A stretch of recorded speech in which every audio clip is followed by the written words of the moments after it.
Good evening, everyone. Welcome to another episode of Hayden Be Grilling. Now tonight we're going to be right here in the kitchen. We're going to make some Tex-Mex chicken and rice. So let's get started. All right, first thing we're going to do is I've got these chicken breasts, and these are already sliced pretty thin. But what we're going to do is we're going to go through now, and we're going to cut them into like little bite-sized pieces. We're going to cut a strip. I'm going to cut it down to about like that. All right, so now we got our chicken cut up. We're gonna just slide them into the skillet. All right, so I created like a little pocket right here in the middle. I'm gonna drop 2 tablespoons of butter. I'm gonna set my burner to a medium heat. So we're just gonna keep working this chicken around with this butter in here, and we're gonna cook it over that medium. Actually, we're gonna go with a medium-high heat. All right, while our chicken's starting to heat up, we're gonna add half a teaspoon of salt into a bowl. Half a teaspoon of pepper, a 1/4 teaspoon of cayenne, 1 teaspoon of ground cumin, 1 teaspoon of chili powder, followed by 1 teaspoon of dried cilantro. All right, so as the chicken is cooking, those ingredients we just mixed together, we're just gonna start sprinkling that over the chicken.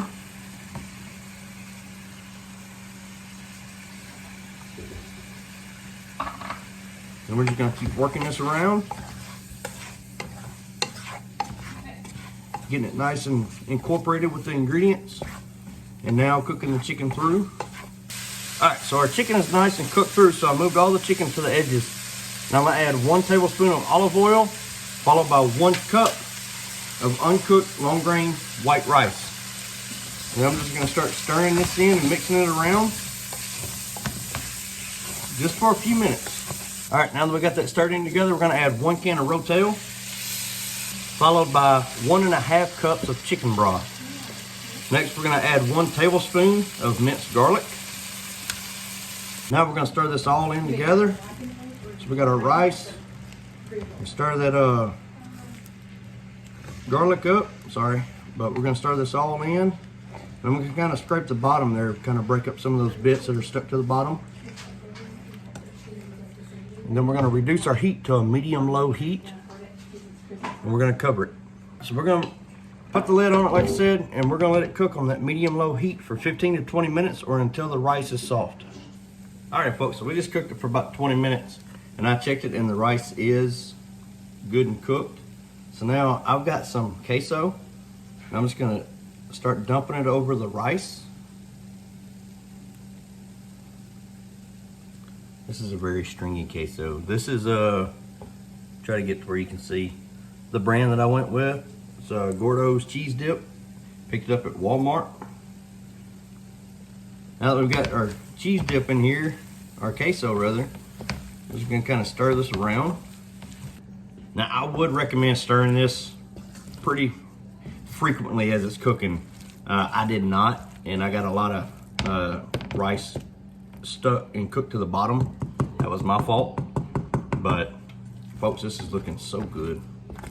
All right, now I'm gonna sprinkle, put me a serving of it on a plate. I'm gonna sprinkle in some Fiesta blend cheese, and I'm gonna come over the top of that with a little bit of sour cream. Next, I'm gonna pour in me a little bit of taco sauce over the top. There we go. Now I'm gonna sprinkle some more of the cilantro. I'll be honest with you guys, it does have flavor, but nothing beats the fresh cilantro, right? But I've got this jar, I wanna use it up.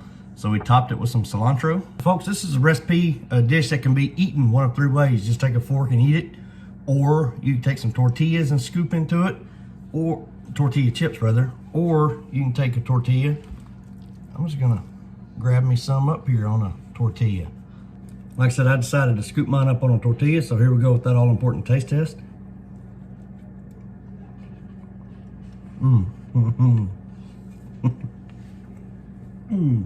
Folks, that bite was amazing. The rice, perfect. The chicken, so tender, so juicy, so full of flavor with all the dry ingredients we put in there. And then you come back with the rotel, the chicken broth, and then topping it off with the queso, and then the other ingredients that we topped it off with. So dang good, folks. And I found this recipe on Facebook, Cooking in Midwest. Very good recipe. I wanted to see if I could replicate it, and I'm hoping now that you guys can do the same thing. Y'all please give this one a try. Put it in your rotation. Y'all please like, subscribe, and we'll see y'all later.